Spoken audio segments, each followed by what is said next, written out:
పార్వతీదేవి అడిగింది మహాభారతం అనుశాసనిక పర్వంలో, శుభ్రమైన కైలాసం ఉండగా, ఇంత ఐశ్వర్యం ఉండగా, చింతామణి గృహం ఉండగా శ్మశానంలో ఎందుకుంటున్నారని అడిగింది.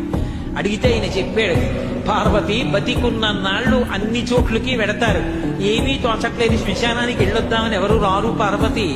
నేనంతవాణ్ణంటాడు, పొడుగ్గా ఉన్నానంటాడు, తెల్లగా ఉన్నానంటాడు, పండితుణ్ణంటాడు, పద్యాలు నాకు నోటికొచ్చంటాడు, ఉపన్యాసం చెప్పగలనంటాడు, నాకు పాటలొచ్చంటాడు, నేను నాట్యం చేస్తానంటాడు, నేను అధికారినంటాడు, నా దగ్గర డబ్బు ఉందంటాడు, నేను పాట పాడగలనంటాడు. ఇన్ని ఉన్నాయనుకున్న వాడిలోంచి ఊపిరి బయటికి వెళ్ళిపోయిన తరువాత వాడిని తీసుకెళ్లి 4 కొత్త కర్రల మీద పడుకోబెట్టి చాప చుట్టి తాడు కట్టి పైన నూలుబట్ట కప్పి తీసుకొచ్చి అన్నీ తీసేసి కర్రల మీద పడుకోబెట్టి కాల్చేస్తుంటే జీవుడు లేచి నిలబడి పుర్రె పగిలిపోయిన తరువాత కన్న కొడుకు కూడా స్నానం చేసి వెళ్ళిపోతుంటే చీకటి పడిపోయాక, అయ్య బాబోయ్ చుట్టూ ఉగ్రభూతాలు, నా వాళ్ళన్న వాళ్ళు లేరు, వీళ్ళని నమ్ముకున్నాను, ఒక్కడు లేడని ఏడుస్తుంటే నేనున్నాను రా అని చెప్పడానికి నేను కూడా లేకపోతే చచ్చిన వాడు 1000 మాటలు చచ్చిపోతారని అక్కడ ఉన్నాను పార్వతి, నా కర్మకాలక్కడ లేనన్నాడు.